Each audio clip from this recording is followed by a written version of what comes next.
الحمد لله رب العالمين والصلاة والسلام على رسوله الكريم أما بعد فأعوذ بالله من الشيطان الرجيم بسم الله الرحمن الرحيم رب اشرح لي صدري ويسر لي أمري واحلل عقدة من لساني يفقهوا قولي ربي يسر ولا تعسر وتمم بالخير آمین یا رب العالمین۔ الحمدللہ، اللہ کی توفیق، اللہ کی عنایت سے ایک بار پھر ہم اپنے اس کلاس میں شامل ہوئے ہیں جس کا عنوان مضامین قرآن ہے۔ اس میں ہم قرآن کے مضامین صورتوں کے اعتبار سے، آیاتوں کے اعتبار سے پڑھ رہے ہیں اور ان کو سمجھنے کی کوشش کر رہے ہیں۔ کوشش یہ ہوتی ہے ان موضوعات کو، ان مضامین کو آسان انداز میں سمجھا جائے تاکہ اس کو سمجھنا اور اس پہ عمل کرنا آسان ہو۔ ہم مطالعہ کر رہے ہیں سورہ شعراء کا۔ ظاہر ہے اس میں مختصر جو رسولوں کے واقعات ہیں، ان کی قوموں کے واقعات ہیں، بیان ہوئے ہیں، تو اس لیے ہم تعارفی طور پر ایک کلاس ان رسولوں کے، ان قوموں کے جو ہے باقی جگہ سے قرآن کریم کی آیات سے مطالعہ کرتے ہیں تعارف کے طور پر۔ پھر اس کے بعد سورہ شعراء میں جو آیتیں بیان ہوئی ہیں ان کو ہم پڑھتے ہیں۔ تو آج 10واں رکوع ہم پڑھنے جا رہے ہیں، جو کہ سمجھ لیں اس کے بعد ایک رکوع باقی ہے جو کہ کافی طویل رکوع ہے۔ اور اس 10ویں رکوع میں ہم جو پڑھ رہے ہیں شعیب علیہ السلام اور ان کی قوم کے حوالے سے، اور جن کو اصحاب الایکہ یا یوں کہہ لیں کہ اہل مدین بھی کہا گیا ہے۔ یہ دو نام ان کے آئے ہیں۔ آیتوں کا مطالعہ کرتے ہیں، اور پچھلی مرتبہ ہم نے سمجھ لیا تھا اس قوم میں کیا برائی تھی، خاص طور پر شرک کے علاوہ کہ ناپ تول میں کمی، وزن میں کمی یہ کرتے تھے، اور ظاہر ہے مارکیٹ میں جو ہے نا عدم توازن رکھتے تھے اور اپنی منمانی کرتے تھے، جو کہ کسی درجے میں بھی کسی معاشرے کے لیے قبول نہیں تھا، اور یہ جرم کے لیول کا کام تھا جس کو اللہ تعالیٰ نے سرزنش کی ہے، اور اسی پاداش میں ان کو سزا بھی ملی ہے۔ تو ہم آیتوں کا مطالعہ کرتے ہیں۔ اعوذ باللہ من الشیطان الرجیم، بسم اللہ الرحمن الرحیم۔ کذب اصحاب الایکہ، کذب اصحاب الایکہ المرسلین۔ وہی اسلوب ہے جیسے کہ ہم پڑھتے آئے ہیں کہ رسولوں کو جٹلایا قوم نے۔ اب یہ قوم اصحاب الایکہ کے نام سے یہاں پر مخاطب ہیں، ان کو مخاطب کیا جا رہا ہے۔ کیا کہا جا رہا ہے؟ اصحاب الایکہ نے رسولوں کو جٹلایا۔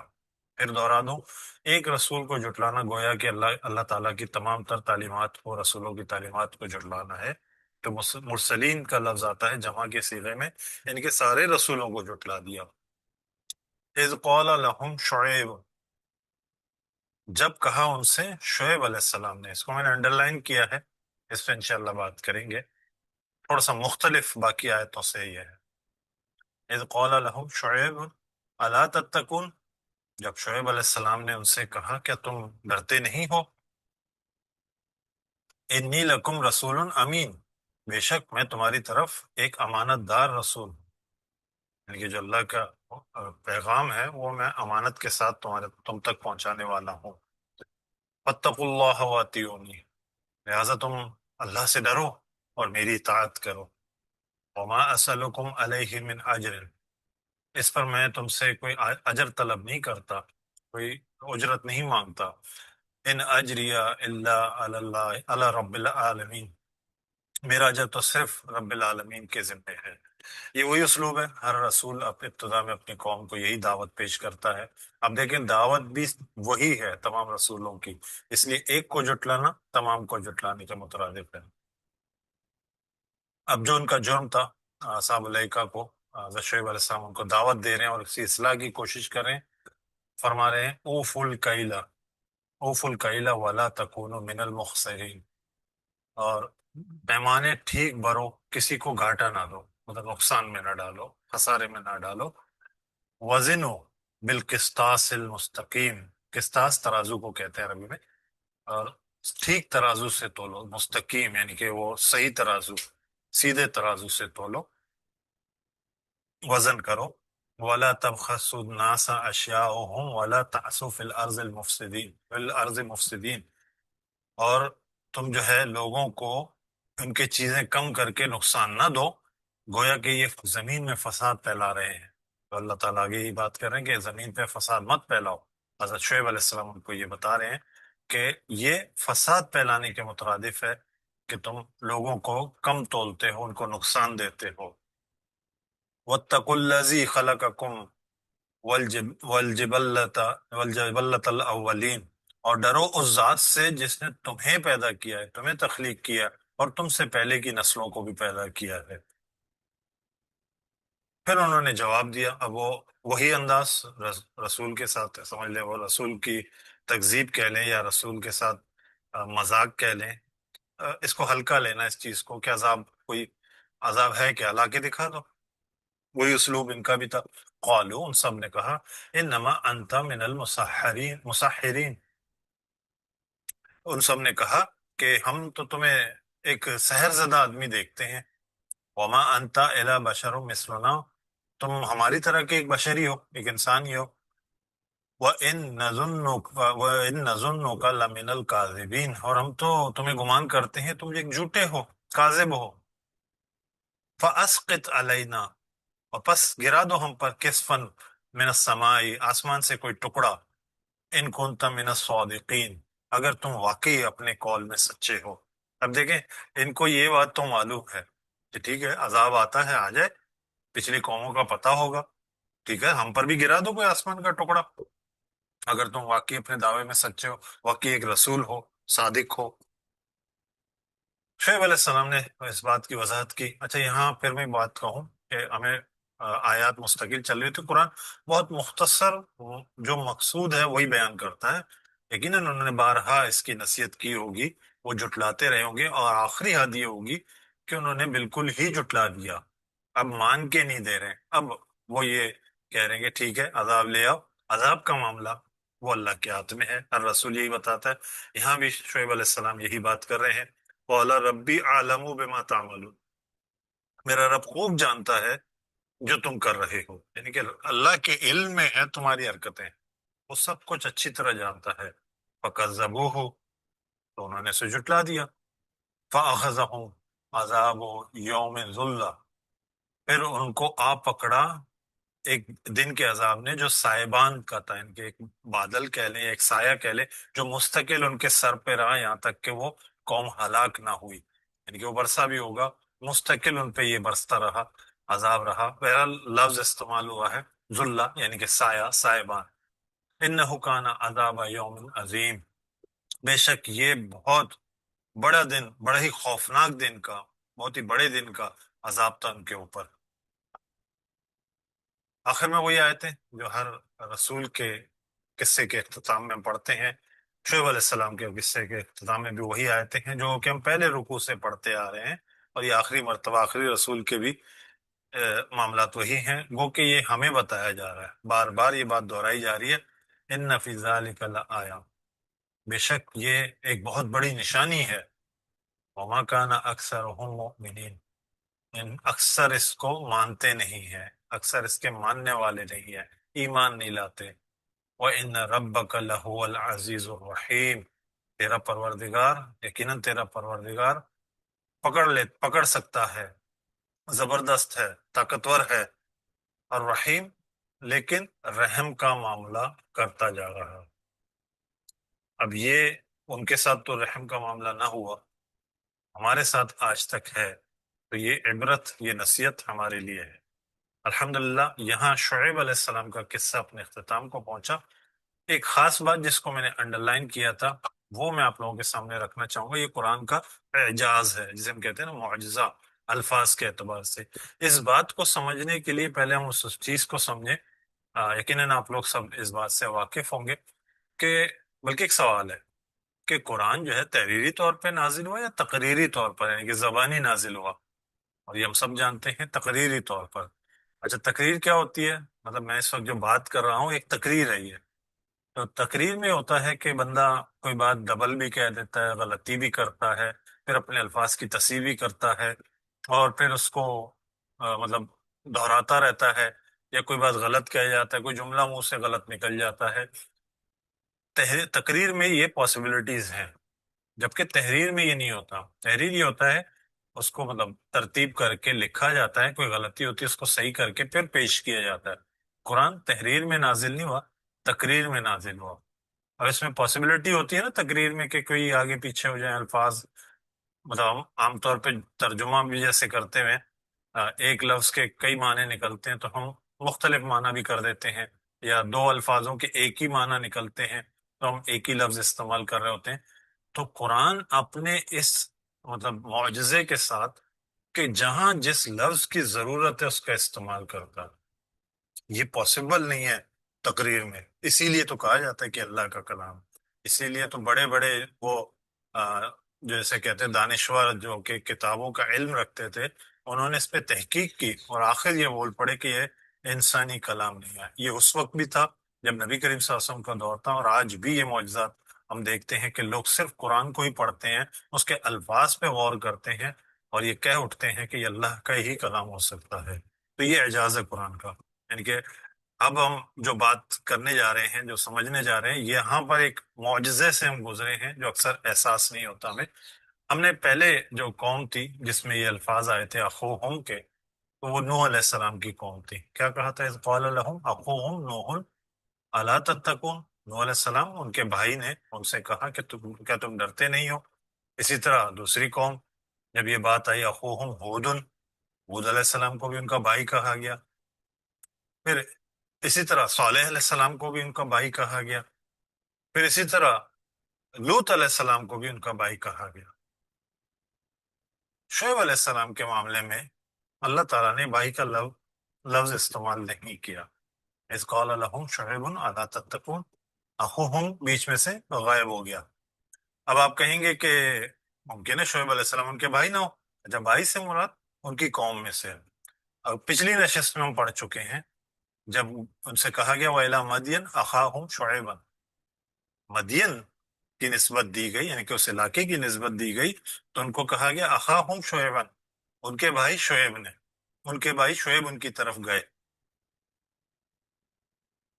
فرق کہاں ہے؟ اس سے ایک آیت پہلے چلے جائیں، جب ہم یہ پڑھتے ہیں اذ قال لهم شعیب الا تتقون، اس سے ایک آیت پہلے نسبت دی جا رہی ہے کذب اصحاب الایکا المرسلین، اصحاب الایکا نے مرسلین کو جھٹلایا۔ یہاں نسبت کس چیز کی دی جا رہی ہے؟ الائکا۔ آئکا کو آپ نے سمجھ لیا تو ہمارا مسئلہ حل ہو جائے گا، ہمیں بات سمجھ میں آ جائے گی قرآن کتنا پرفیکٹ اپنے الفاظ کے ساتھ۔ اصحاب الائکا، آئکا درخت، ہم عام طور پہ جھاڑ والے درخت کو کہتے ہیں، مطلب ممکن بہت سارے درختوں کو بھی آئکا کہا جاتا ہے، لیکن وہاں جو یہ مدین کے جو لوگ تھے ایک درخت کی پرستش کرتے تھے اس کو، جیسے کہ ہمارے یہاں بھی آج بھی بت مذہب میں، ہندوؤں میں یہ چیز پائی جاتی ہے، درختوں کی بھی پوجا ہوتی ہے۔ تو ان کے یہاں یہ درخت جو ہے خاص طور پہ معتبر مانا جاتا تھا، اپنی حاجات لے کے اس کے سامنے پیش ہوتے تھے، اپنی قربانیاں اس کے سامنے رکھتے تھے، تو گویا کہ وہ ایک شرک کا سمبل تھا۔ اب شرک کرنے والے کا بھائی کوئی نبی نہیں ہو سکتا، کوئی رسول نہیں ہو سکتا۔ جب نسبت دی گئی اصحاب الائکا، ایکا سے نسبت دی گئی، تو اللہ تعالیٰ نے اخوہم کا لفظ بھی استعمال نہیں کیا۔ سبحان اللہ، براہ راست کہہ دیا کہ شعیب علیہ السلام تو گئے تھے، لیکن یہاں ان کو بھائی نہیں کہا۔ جب مدین سے نسبت دی گئی تو ان کو کہا کہ ان کے بھائی کی طرف۔ لیکن آپ دیکھیں شرک پہ کس قدر سختی کے ساتھ اللہ تعالیٰ نے روک لگائی ہوئی ہے، کہ یہاں نسبت تک نہیں دے رہے ہیں کہ ایک اپنے نبی کو، اپنے رسول کو ان کا بھائی کہیں۔ تو یہ قرآن کا اعجاز ہے جو ہمیں بارہا نظر آتا ہے اور ہم گزر جاتے ہیں، لیکن اگر تھوڑا سا غور کریں اور سوال اٹھائیں کہ یہ کیوں ہوا، یہ فرق کیوں آیا، اب دیکھیں تسلسل کے ساتھ آ رہا ہے۔ اکثر ہوتا ہے کہ ہمارے حفاظ بھی یہ غلطیاں کرتے ہیں، مستقل پڑھتے آ رہے ہیں نا، رکوع سٹارٹ ہوا یہی جملہ، یہی آیت ہے، یہی آیت ہے، تو وہ غلطی کر جاتے ہیں۔ لیکن قرآن اتنا پرفیکٹ ہے، حالانکہ تقریری ہے، تحریری نہیں ہے، قرآن اپنے الفاظ میں بالکل انتخاب کے ساتھ آتا ہے۔ سبحان اللہ، سبحان اللہ۔ بارہا یہ ہم دیکھتے ہیں۔ خیر، اگلی بات جو میں رکھنے جا رہا ہوں، جو کہ غیر ظاہر ہے آج ہمارا موضوع بھی ہے جس پہ ہمیں ڈسکس بھی کرنا ہے، ہم نے رسولوں کے واقعات پڑھے اور ان کے قوموں کی کوئی مخصوص برائیاں بھی ہم نے پڑھی۔ بہرحال شرک تو تھا ہی، لیکن کچھ برائیوں کو اللہ تعالیٰ نے ہائی لائٹ کیا اور ان پہ ان کی سزا بھی بتائی۔ اگر ہم دیکھیں فرعون جو کہ خود ایک سردار تھا اور اس کی قوم بھی اس کے ساتھ تھی، دو قوموں کا معاملہ تھا وہاں پر، بنی اسرائیل بھی تھے، لیکن فرعون قبطی جو تھے وہ ایک الگ قوم تھی جو کہ ظالم تھے، اور فرعون کو اصل جو اس کا دکھایا گیا وہ تکبر اور ظلم فرعون کے اندر موجود تھا۔ دوسری چیز قوم ابراہیم کی جب ہم بات کرتے ہیں، وہ تو بھائی نہیں، براہ راست اپنے والد کو ہی تبلیغ کر رہے تھے، اور ان کے والد ہی بت تراش تھے، تو ان پہ جو بت پرستی اور اندھی تقلید کا جو تھا معاملہ، یہ بتایا گیا کہ ان کے سزا کی وجہ بنی۔ اس طرح قوم نو میں بھی یہی تھا کہ 950 سال جیسے قرآن نے بتایا ہے ان میں رہے، اور وہ ضد اور انکار میں ڈٹے رہے، ضد میں انکار کرتے رہے۔ اسی طرح قوم عاد میں جو کہ وہ عمارتیں بنائی تھی انہوں نے، اس پہ ان کو اپنے طاقت پہ غرور تھا۔ اسی طرح قوم سمود کو اللہ تعالیٰ نے ایک اونٹنی بطور نشانی دی تھی، اللہ کی طرف سے اس کو نسبت دی گئی تھی کہ یہ ناقۃ اللہ، اللہ کی اونٹنی ہے۔ اس کی بے حرمتی بھی کر دی اور اس کو قتل بھی کر دیا، اور اس کی سزا میں ان کو عذاب بھی آیا۔ قوم لوط میں ہمیں پتہ ہے کہ فحشی اور بے حیائی تو بالکل واضح تھی یہ بات، یہ رویہ، یہ خرابی، یہ برائی ان میں موجود تھی۔ اب یہ ان رسولوں کے جو واقعات ہیں، اسی طرح آج ہم نے جو پڑھا قوم مدین، ان میں بددیانتی تھی، مالی طور پر مال کی جو بددیانتی تھی یہ وہ کرتے تھے، ان کے ناپ تول میں کمی، کسی کو گھاٹا دینا، نقصان دینا، یہ ان کے اندر مخصوص ایک برائی تھی۔ یہ سارے جو ساتوں رسولوں کے جو واقعات ہم نے سنے، ہم نے ان سے سبق کیا لیا؟ اگر آج ہم دیکھیں، آج امت محمدیہ صلی اللہ علیہ وسلم کہاں کھڑی ہے؟ مطلب ان کے ماننے والے ہیں، ہم کلمہ گو ہیں، ہم یہ کہتے ہیں کہ حضور صلی اللہ علیہ وسلم کی سنت پہ عمل کرنے والے ہیں، اللہ کے احکامات پہ عمل کرنے والے ہیں، کیا ہمارے رویے اس سے مختلف ہیں؟ کیا ہم نے عبرت لی ہے؟ کیا ہم نے سورہ شعراء کو پڑھ کے ان سب چیزوں کو سمجھا ہے؟ تو ہم دیکھتے ہیں طاقت کا غرور، کمزور پر ظلم آج ہم میں موجود ہے۔ آج ہم میں ہر ایک کے اندر ایک فرعون موجود ہے، اپنے آپ کو نیچا نہیں دکھاتا، نیچا ہو جائے تو وہ اپنا زور دکھاتا ہے، طاقت دکھاتا ہے۔ ایسے بارہا واقعات ہم دیکھتے ہیں، خواہ وہ سیاستدان ہو یا مالدار طبقہ ہو، لوگ روڈ پہ کسی کو کچل دیتے ہیں اور قانون ان کا کچھ بھی نہیں بگاڑ سکتا، وہ کمزوروں پہ ظلم کرتے ہیں، وہ غرور، وہ تکبر، فرعونیت ہم میں موجود ہے۔ اب اس کو آپ کسی بھی درجے میں لے جائیں، انشاءاللہ ایک سیشن کرنے کا ارادہ ہے۔ یہ جو غرور اور تکبر ہے بطور والدین ہم میں بھی موجود ہے، اگر ہم اس پہ کنٹرول کر لیں تو انشاءاللہ ہماری آنے والی نسلیں بھی بہتر ہوتی چلی جائیں گی۔ خیر، دوسری چیز جو بتائی ابراہیم علیہ السلام کو، وہ بت پرستی اور اندھی تقلید ایک طرح سے کہہ لیں کہ آنکھیں بند کر کے چلے جا رہے، جیسے ہمارے آباء و اجداد نے کیا ہم نے وہی کرنا ہے۔ تو خود ساختہ دین بنانا اور پھر فرقہ واریت اسی کی شاخیں بنتی ہیں، اور اپنے اپنے دین پہ عمل کرنا اور اس کو دوسروں پہ تھوپنا، کیا یہ ہم میں ہے؟ بالکل ہے۔ تیسری چیز قوم نوح کا ضد اور انکار، ان کے مانتے ہیں یہ بات صحیح ہے لیکن اپنی طرف سے تعویلیں کرتے رہے کہ یہ جو ہم کہہ رہے ہیں وہ تو صحیح دین ہے، تم غلط ہو، تمہاری نمازیں یہ سکھاتی ہے تمہیں، یہ بتایا گیا ان کو۔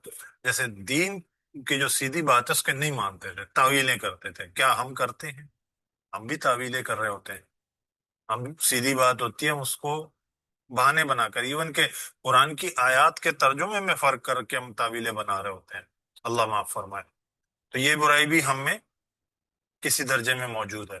پھر قوم عاد کے جو معاملہ ہے، طاقت پر غرور، یہ تو ہم اچھی طرح جانتے ہیں، جہاں جس کے پاس وسائل ہیں، طاقت ہے، اس کا گھمنڈ بھی ہے، اور اپنے بھائی تک کو بھی نہیں بخشتے اس طاقت کے گھمنڈ میں، یتیموں اور مسکینوں کو تو دور، اپنوں پر بھی ظلم کرتے ہیں۔ اسی طرح قوم سمود کو جو نشانی گئی تھی، جو چیز اللہ کی ان کے درمیان تھی، وہ ایک اونٹنی تھی، رسول تو تھے ہی لیکن اللہ نے اپنے بطور نشانی نسبت دے کے کہا ناقۃ اللہ۔ آج ہمارے پاس اللہ کی کون سی نشانیاں؟ قرآن، آیات ہم لفظ کہتے ہیں نا، آیت اللہ کی نشانیاں ہیں۔ یہ جو معجزہ ابھی ہم نے دیکھا تو یہ اللہ کی نشانی ہے، لیکن ہم پھر بھی اس کو نظر انداز کرتے ہیں۔ اچھا، زبانی کلامی شاید نہ کریں، عملاً کرتے ہیں۔ اللہ تعالیٰ اس کو معاف فرمائے، یہ بہت برا رویہ جو ہم نے اختیار کر رکھا ہے، یہ ناشکری ہے، یہ کفر ہے، اللہ تعالیٰ میں محفوظ رکھے۔ پھر قوم لوط میں فحاشی، بے حیائی، آج ہم دیکھتے ہیں مغرب میں قانوناً، بلکہ یہ سوال اٹھایا جاتا ہے جب کوئی اپنی کوئی رجسٹریشن کروا رہا ہوتا ہے تو ادارے کے ان لوگوں کو، افسران کو یہ پوچھنا پڑتا ہے، آپ دکھنے میں تو داڑھی والے ہیں، آپ کے جنس میں مرد لکھوں یا عورت؟ اور اس کو ہمارے اوپر بھی تھوپنے کی بڑی کوشش کی جا رہی ہے۔ تو فحاشی عریانی تو اپنی جگہ، آج ہم جس نہج پہ پہنچ چکے ہیں، ہم جنس پرستی کو جائز قرار دے دیا، قانون بنا دیا گیا، اور یہ ہم مسلمانوں میں بھی کسی درجے میں آ چکا ہے کیا ہم اس برائی سے بچے ہوئے ہیں؟ نہیں، ہم بھی اس برائی میں ہیں۔ اسی طرح قوم مدین مالی بدیانتی، اس میں تو کوئی شک نہیں ہے کہ ہم میں یہ سب چیزیں موجود ہیں۔ ہم پاکستانی ہیں، ہم اس چیز کو بہت اچھی طرح جانتے ہیں۔ رشوت دے کر ہم کچھ بھی کروا لیں، ملاوٹ ہمارے یہاں عام ہے۔ کاروبار آپ کوئی بھی اٹھا لیں، جھوٹ کے بغیر کاروبار نہیں چل رہا ہوتا، الا یہ کہ کچھ ہوتے ہیں دیندار اللہ کے خوف سے اپنے آپ کو محفوظ رکھتے ہیں، لیکن آپ دیکھیں مارکیٹ میں اپنے آپ کو بالکل تنہا محسوس کرتے ہیں، وہ کہ وہ نقصان میں بھی رہتے ہیں۔ تو یہ اتنا معاشرہ اتنا بگڑ چکا ہے کہ ہم ان کے بغیر رہ نہیں سکتے، رہ تو سکتے ہیں لیکن ہم نے اپنے آپ کو اس کا عادی بنا دیا ہے۔ تو یہ ساری برائیاں 7 رسولوں کی، ہم سب میں ایک ہی رسول کی امت ہوتے ہوئے ہم سب میں یہ 7 برائیاں موجود ہیں۔ اللہ تعالی ہم کو محفوظ رکھے۔ یہی آج کے ہمارے بات چیت کا ٹاپک ہوگا انشاءاللہ۔ یہاں ہمارے سبق کا اختتام ہوا، بہت دکھ کے ساتھ، افسوس کے ساتھ، اور اللہ سے توبہ کرتے ہوئے میں یہ دعا کروں گا، اے اللہ ہم خطا کار ہیں، ہم گنہگار ہیں، ہم سے یہ خطائیں ہو رہی ہیں، اللہ میں سمجھ عطا فرما، قرآن کی طرف رجوع کرنے والا بنا، اور ہم نے جو کچھ پڑھا اس کا مقصد یہی ہے کہ ہم تیری طرف رجوع کریں، اپنے گناہوں پہ توبہ کریں اور اپنے اعمال درست کریں، تاکہ ہم تجھ سے تیرے سامنے سرخرو ہوں، تیرے عذاب سے محفوظ رہیں۔ آمین۔ سبحانک اللہم و بحمدک، نشہد ان لا الہ الا انت، نستغفرک و نتوب الیک۔ جزاکم اللہ خیرا۔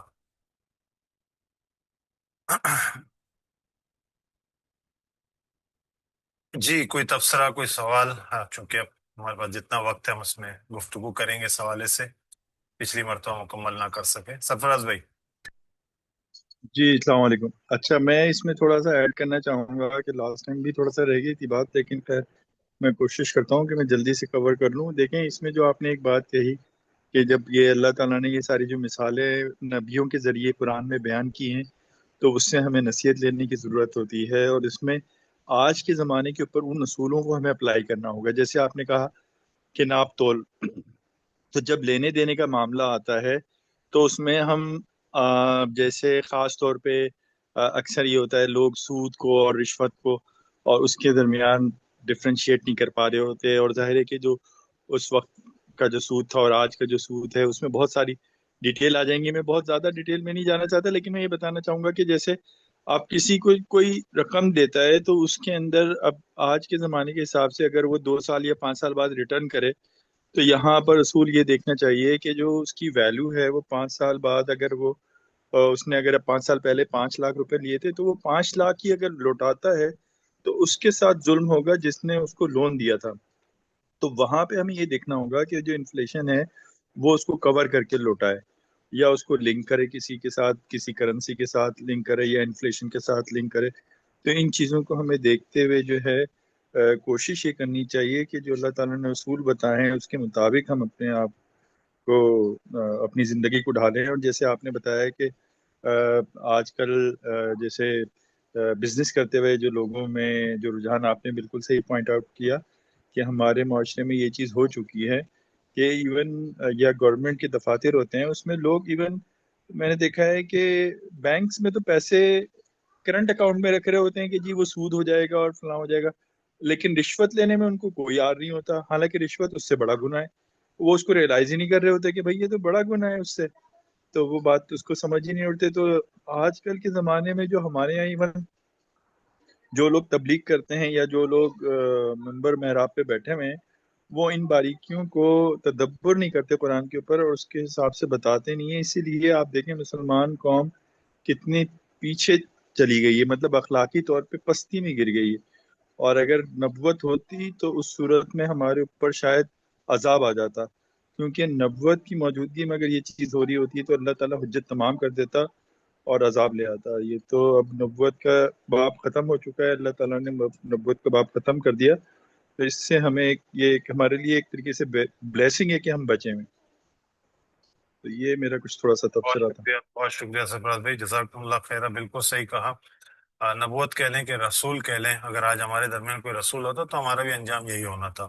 اور جو دوسرا آپ نے مسئلہ بتایا تھا کہ پچھلے اگر ہم جتنے بھی اقوال قرآن کے ہیں تو مال سے تشبیہ دی گئی ہے۔ اچھا، عرب کے دور میں جب یہ قرآن نازل ہوا، مال سے مراد جانور مویشی بھی ہوا کرتے تھے، ان کی ویلیوز بڑھتی گھٹتی تھی۔ ٹھیک ہے. اور عام طور پہ دیکھا ہوگا گولڈ سے ہی چیزوں کو ناپا جاتا ہے. تو ہم جب بھی اس طرح کا کوئی لین دین کریں تو گولڈ میں کر لیں، تو ہم اس چیز میں ویلیو اپ گریڈ ہوتی چلی جائے گی، اور آپ کو اس وقت جو گولڈ کی ویلیو ہے وہ مل جائے گی. یا ایک سولوشن ہے. لیکن ہمارے چونکہ کرنسی نوٹ آ گیا جس کی ویلیو فکس ہے، یا کہہ لیں کہ انٹرنیشنل کسی کرنسی سے کر لیں جو کہ بڑھتا گڑنے والا پاکستان کی کرنسی کا تو حال برا ہے. 5 لاکھ کیا اس وقت اس کی 500 روپے بھی حیثیت نہیں رہے گی. تو خیر یہ ایک واقعی ایک طرح سے دیکھنا چاہیے کہ اس معاملے کو ہینڈل کرنا چاہیے. لیکن یہ میں اور آپ کریں گے نہیں، یہ جن کو کرنا ہے، جن کا اختیار ہے، وہ تو کریں گے ہی نہیں. خیر ایک مسئلہ ہے اور اس کا حل بھی یہ ہو سکتا ہے. جزاکم اللہ خیر سفر، بہت زبردست انپٹ دیا آپ نے. اسما صاحبہ.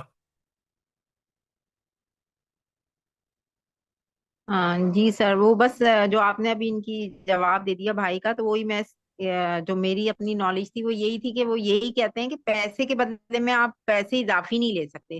تو آپ جب کسی کو قرض دیں یا تو سونے کی صورت میں یا کوئی ایسے جیسے آپ نے کہا کرنسی، تاکہ اس کی ویلیو اگر بڑھے تو وہ آپ کو پیسہ ملے.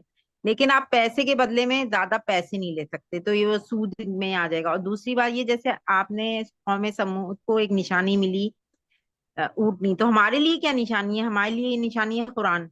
تو تو اگر اس کو دیکھا جائے کہ انہوں نے اس کو ذبح کر دیا، اس کے ساتھ ظلم کیا، تو ہم کیا کر رہے ہیں؟ ہم بھی قرآن کے ساتھ یہی کچھ کر رہے ہیں، صرف ہم ناظرہ پڑھ لیتے ہیں، ہمیں پتہ ہی نہیں ہے قرآن کیا کہہ رہا ہے.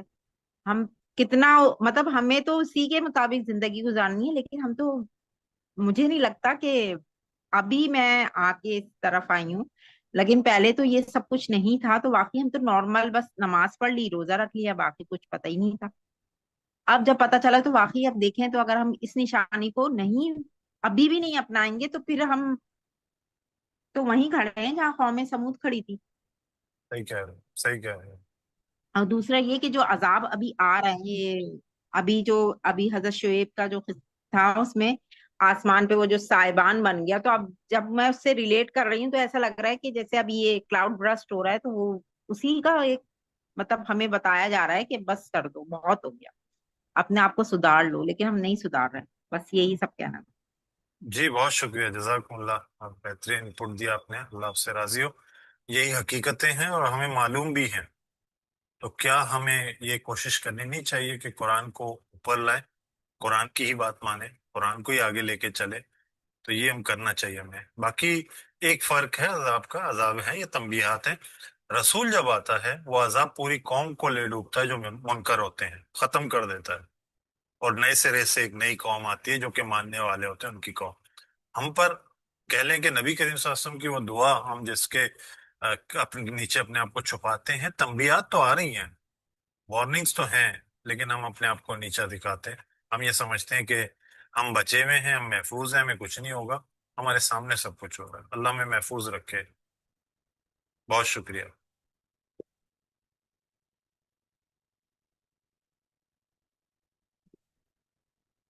قرآن کے اس اعجاز کے بارے السلام میں. علیکم. وعلیکم السلام ورحمۃ اللہ. جی اما جان. جی اللہ کا شکر ہے مجھے آواز آ گئی اور میرا سیٹ ہو گیا. میں یہ کہہ رہی تھی کہ یہ میں نے بھی یہی محسوس کیا کہ یہ ہمیں وارننگ دی جا رہی ہے. لیکن ایک بات میں یہ سوچ رہی تھی کہ جیسے دوسرے قوموں میں ہے کہ قوم نو یا قوم سمود میں تو اس مخصوص علاقے میں ہی عذاب آیا، تو یہ جو عذاب آ رہے ہیں یہ تو ہمارے لیے وارننگ ہے. تو یہ تو ہمارے پاس اگر رسول موجود نہیں ہے لیکن رسول کی تعلیمات پوری کی پوری موجود ہے، پوری سنتوں پہ اگر ہم چلیں، صرف سنتوں پہ ہی چلیں تو ہم سب کچھ پا سکتے ہیں. اور سب کو پتہ ہے، سب پڑھے لکھے جو طبقہ ہے ان کو پتہ ہے، لیکن یہ جو پڑھا لکھا طبقہ ہے یہ بھی فرقوں میں بٹا ہوا ہے، جو مجھے سب سے بہت کنفیوژن سمجھے. مجھے تو کنفیوژن ہوتی ہے کہ کون سا فرقہ صحیح بول رہا ہے، لیکن ہر کوئی اپنے آپ کو صحیح بول رہا ہے، دوسرے کو کافر بول رہا ہے. تو یہ بھی تو ایک برائی ہے نا. اور دوسرے جیسے بینک میں اب تو نہیں ہے، لیکن میرے کچھ پیسے تھے کہ جب میں جاب کر رہی تھی تو میرے 10 لاکھ یا جتنے بھی، تو وہ بینک والے ہمیشہ جب میں جاتی تھی وہ کہتے تھے کہ آپ کے میں ہمیشہ ہی پیسے جمع ہیں تو اس میں ہم منافع دیں گے، یہ یہاں کر لیں وہ کر، لیکن میرے بچوں نے کبھی بھی نہیں اس بات کو کہ وہ ہر صورت میں سود ہوتا ہے۔ تو ابھی بھی اگر کچھ پیسے جو لوگ رکھتے ہیں سرٹیفکیٹ کے حساب سے، یا کیا یہ منافع اگر آپ پیسے رکھ لیں تو اتنے آپ کو واپس ملیں گے، تو آپ بتا سکتے ہیں نا یہ سود ہی ہے۔ یہ بھی ہمارے معاشرے میں بہت عام کامن ہوا ہے۔ اور یہ جو آپ نے آخری والا حضرت شعیب کا بتایا کہ تول میں یا ناپ میں، ابھی ابھی بلکہ میرا بھانجا یہ مدینے سے آیا ہے تو وہ بھی مل کے گیا ہے، تو یہ کہہ رہا ہے کہ وہاں بھی ایسے چل رہا ہے، وہاں بھی جہاں جس کو موقع لگ رہا ہے وہ کچھ نہ کچھ وہی چیز ہم کہیں 100 ریال کی لے رہے ہیں، دوسری جگہ وہ چیز 500 ریال کی مل رہی ہے۔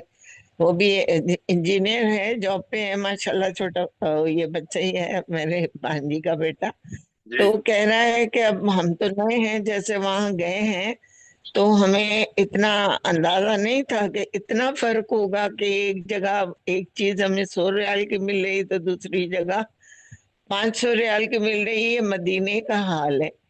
خیر، تو یہ علاقہ کوئی بھی ہو، مدینہ ہو یا مکہ ہو، غلط تو غلط ہی ہوتا ہے۔ اچھا، یہ جو فرق آپ بتا رہی ہیں نا، یہ تو نہ لیں، ہمارے اختیار ہے۔ یہ تو ایک دوسری چیز ہوگی کہ مہنگا دے رہا ہے، نہ لیں، مجبوری ہے، لے بھی لیا تو خیر اس نے طے کر کے لیا، وہ ایک الگ چیز ہے۔ لیکن اگر کسی کو ہم کہہ کچھ اور رہے ہیں، بتا کچھ اور رہے ہیں اور دے کچھ اور رہے ہیں، نہ سمجھی میں سمجھے لے لیا نا کہ نیا بندہ ہاں یہ ابھی یہاں سے گیا ہے جاب پہ، تو اس کو نہیں پتا تھا کہ یہ چیز جو ہے آگے جا کے مجھے سستی بھی مل سکتی ہے۔ ہاں، اس وہ کو یہ کسی نے 500 بتایا، اس نے 500 میں لے لی، پھر آگے جا کے کہیں سے پتا کیا تو 100 میں مل رہی تھی، تو وہ اسی بات پہ ہنس رہا تھا، کہہ رہا تھا یہ میں بھی ایک تو طرح سے تصور بھی نہیں تھا کہ نقصان ہی ہے۔ مدینے میں ایسے ہو سکتا ہے۔ یہ بھی بات اسی میں آتی ہے کہ کسی کو خسارے میں نہ ڈالو، ان کو اپنے چیزوں کو ٹھیک کرنا چاہیے تھا۔ باقی رہی بات سود کی، دیکھیں یہ ایک الگ ٹاپک ہے، بہتر یہی ہے کسی اچھے عالم کو سن لیں اور ان سے پوچھ لیں، آپ کو بہتر رہنمائی کر دیں گے آج کے دور میں سود کی کیا پوزیشن ہے۔ انشاءاللہ بہتر رہنمائی ملے گی آپ کو۔ جزاکم اللہ خیر۔ ہاں جی، جی اسما صاحبہ۔ وہ لوگ لیتے ہیں نا ادھار کے طور پہ، بھئی ہم اتنے لے رہے ہیں اور آپ کو اتنے واپس کریں گے، تو وہ بھی سود میں ہی آ جاتا ہے۔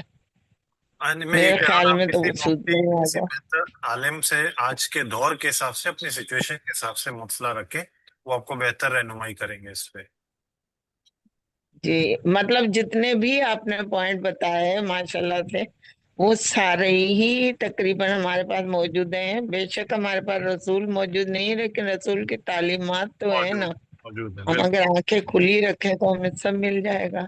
ویسے ہی ہے، ویسے ہی ہے۔ جزاک اللہ۔ جی اسما صاحبہ۔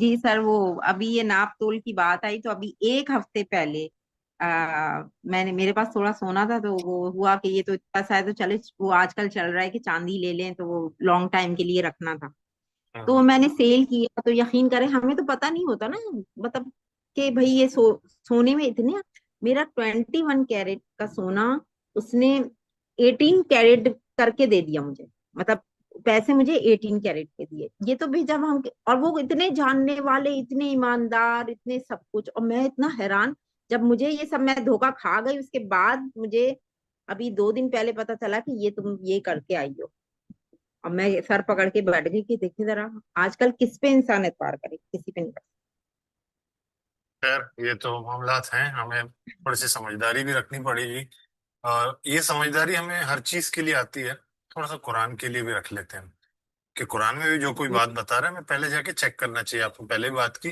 تو فرقان کرائٹیریا ہے، کون سا فرقہ، اماں نے جیسے پوچھا کون سا فرقہ ٹھیک ہے، یہ نہیں پتا، قرآن کیا کہتا ہے یہ دیکھنا ہے مجھے۔ خیر، بہت شکریہ سرفراز بھائی، 5 یہ منٹ ہے سونے ہمارے والی بات جو جی انہوں نے بتائی ہے، تو ہم یہاں سے 22 کیرٹ کا سونا لے کے جاتے ہیں، اگر دبئی میں جیسے میرا چین ٹوٹ گئی، میں لے کے گئی، وہ کہہ رہا ہے یہ 18 کیرٹ ہے، حالانکہ مجھے جہاں تک پتا ہے کہ میرا 22 کیرٹ ہی تھا، لیکن اس نے وہی بات ہے کہ 18 کیرٹ کے حساب سے لیا۔ تو یہ اب ہم کیسے جان سکتے ہیں؟ ہم تو نہیں جان سکتے نا یہ کہ کیا سچ ہے کیا جھوٹ ہے۔ تو خیر، یہ تو یہ چل رہا ہے دھوکہ دہی، کاروبار یہ اپنا دھوکہ ہی تو جو ہے۔ لیکن عموماً سونے کے ساتھ سرٹیفکیٹ ہوتا ہے کہ 18 کیرٹ ہے، 22 کیرٹ ہے، لیکن ہمارے یہاں کیا طریقہ کار ہے، واللہ عالم کیا ہو رہا ہے۔ ہاں لکھا ہوا تو اس کے اوپر ہوتا ہے نا رسید پہ، تو وہ تو 22 کیرٹ لکھ کے دیتے ہیں ہمیں، لیکن دوسرے نہیں مانتے نا، دوسرے ملک والے کہتے ہیں نہیں بھائی پاکستان کا ہے یہ تو 18 کیرٹ ہی ہوگا. اب دیکھیں یہ ہماری یہ پوزیشن ہے، بات ہے. پاکستان کا ہے تو خالص ہو ہی نہیں سکتا۔ یہ تو ہمارا حال ہے۔ ہاں جی، وہ انہوں نے یہی کہہ کے لیا کہ پاکستان کا ہے تو یہ صحیح نہیں ہو سکتا. جی بالکل، سرفراز بھائی۔ جی شکریہ۔ اچھا بس میں یہ تھوڑا سا بات کہنا چاہوں گا کہ دیکھیں یہ آج کل کا جو بینک کا نظام ہے یہ پہلے اس زمانے میں نہیں ہوتا تھا۔ ہمیں اللہ تعالیٰ نے عقل دی ہے اور اللہ تعالیٰ نے کہا تدبر کرو، قرآن میں اصول بتا دیے۔ جب آپ بینک میں پیسے رکھواتے ہیں، اگر آپ کرنٹ پہ رکھواتے ہیں یا اگر آپ پی ایل ایس میں رکھواتے ہیں، تو جو بھی ایکسٹرا وہ پیسے لے کر کے آگے بزنس میں لگواتا ہے بینک، اور اس کا جو پروفٹ آتا ہے اس کے اندر سے ایک پورشن اپنے پاس رکھتا ہے اور ایک پورشن وہ آپ کو دیتا ہے۔ ٹھیک ہے، وہ پورشن صرف اتنا ہوتا ہے کہ جو آپ کی جو ویلیو ہوتی ہے مشکل سے ہارڈلی وہ اس کی انفلیشن کو کور کر رہا ہوتا ہے، مطلب وہ ڈی ویلیو ہونے سے آپ کے پیسوں کو بتا رہا ہوتا ہے۔ پھر بھی آپ کو اگر نہیں لگتا کہ وہ پیسے جو ہیں وہ صحیح نہیں آپ کو لگتے، تو بے شک آپ وہ پیسے بینک کے پاس نہ چھوڑیں، وہ آپ لے کر کے کسی مستحق کی مدد کر دیں، تو اس سے کسی غریب کا بھلا ہو جائے گا، بجائے اس کے کہ آپ بینک کا بھلا کرتے ہیں۔ اب اس میں تو ظلم کا ایک عنصر آ جاتا ہے کہ آپ ہے نا اس میں جو نیڈی لوگ ہیں ان کی ہی ایٹ لیسٹ کم از کم مدد کر دیں آپ۔ صحیح۔ اور اس کے میرے خیال میں جب اکاؤنٹ بنتا ہے تو اس وقت باقاعدہ ایک ایگریمنٹ ہوتا ہے، وہ بتاتے ہیں ساری کنڈیشنز یہی ہم کریں گے۔ جی لیکن اصل میں لوگوں کو اس کے اوپر اتنی نالج نہیں ہوتی، اور ہاں کیونکہ جیسے آپ نے بولا کہ کسی عالم سے پوچھو، عالم کو ظاہر ہے کہ وہ دنیا کے حساب سے جو آج کل رولز چل رہے ہیں، انفلیشن کیا ہوتا ہے، کائبور کیا ہوتا ہے، اس کے اوپر آپ کسی بھی مسجد کے مولوی کے پاس جائیں، جا کے اس سے بات کریں، اس کے سر کے اوپر سے گزر جائے گی۔ آپ خود کیوں نہیں اس کے اوپر ریسرچ کرتے؟ اگر پڑھے لکھے ہیں تو آپ خود ریسرچ کریں اور صحیح بات جاننے کی کوشش کریں۔ نیت اگر آپ کی صحیح ہوگی، اللہ تعالیٰ آپ کو صحیح راستہ بے دکھا شک دے گا۔ بے شک بے شک بے شک۔ بہرحال ضمناً ایک بات کہہ دوں، آج کل ہر بینک والا ایک مفتی ہائر کرتا ہے اور اس کے متعلق وہ ان کے سرٹیفکیٹس لیتا ہے، فتوے لیتا ہے اور اپنے بینکنگ کو درست کہتا ہے۔ بہرحال اللہ میں معاف فرمائے۔ جی جی، وہ تو دیکھیں نا سارے ہی کہہ رہے ہوتے ہیں، تو اس کا کیا مطلب ہے کہ اس کا مطلب ہے سارے ہی صحیح ہیں؟ سارے تو لیکن یہ ہے کہ آپ کو بھی تو اللہ تعالیٰ نے عقل و شعور دیا ہے نا، تو اگر ہم آخرت میں جا کے یہ بولیں گے کہ جی اس نے بولا تھا، اس نے بولا تھا، یا اس مولوی نے بولا تھا، جیسے ہمارے یہاں طلاق کے معاملے میں اتنی غلط فہمی پائی جاتی ہے اور لوگوں کو صحیح کنسیپٹ ہی نہیں ہے، کیونکہ قرآن میں طلاق کا جو طریقہ بیان کیا ہوا ہے وہ لوگ پڑھتے ہی نہیں ہیں، سورہ طلاق یا سورہ بقرہ وغیرہ، تو ظاہر ہے کہ وہ پھر معاشرہ بگڑ رہا ہے، اور لوگ جو ہے یہ سمجھتے ہیں کہ جی ہماری سفارش ہو جائے گی آخرت میں، ایک شفاعت کبریٰ ہے، تو ہم تو جو بھی کریں، کالا کریں سفید کریں، ہم تو بخشے بخشائے ہیں، ہمیں جی تو آگ چھوئے گی نہیں، اور اگر چلے بھی گئے تو تھوڑے دن کے بعد وہ نکال لیے جائیں گے ہم۔ تو جب ہماری یہ ہوں گے تو ہم اپنے آپ کو سدھاریں گے کیسے، جبھی تو مسلمان بگڑے ہوئے ہیں۔ بس اللہ تعالیٰ میں ہدایت دے صحیح راستے کی۔ آخری بات کچھ کہنا چاہ رہی ہیں حمدہ آنٹی؟ جی بیٹے میں ساری سن رہی ہوں ماشاءاللہ، بہت اپنی اپنی رائے سب نے دی ہے، تو میں سرفراز کی جو رائے ہے اس کو زیادہ مقدم سمجھتی ہوں کہ ہمیں خود سرچ کرنا چاہیے، ہمیں خود پتہ کرنا چاہیے ہمیں کہ بھئی کیا سچ ہے کیا جھوٹ ہے، تو کسی پہ ڈپینڈ نہ کریں کہ فلاں نے یہ کہا ہے اور اس نے یہ کہا ہے، ہم خود اللہ تعالیٰ کے حضور ہم جائیں اور وہاں پہ جو تفسیریں ہیں اچھے مستند ہیں وہ پڑھیں، اور پڑھ کے تو ہم اپنا مسئلہ حل کر سکتے ہیں۔ بے شک بے شک، بہت شکریہ۔ اور یہی ہم کوشش کر رہے ہیں کہ قرآن کے سامنے جی بیٹھیں، سمجھیں جی اور اپنی جی کوشش کریں۔ بہرحال وقت ہمارا مکمل ہوا، جزاکم اللہ خیرہ۔ آخر میں یہی دعا ہے جو کچھ ہم نے پڑھا تھا صحیح راستے کی ہدایت عطا آمین فرمائے۔ آمین۔ آمین جزاک آمین آمین۔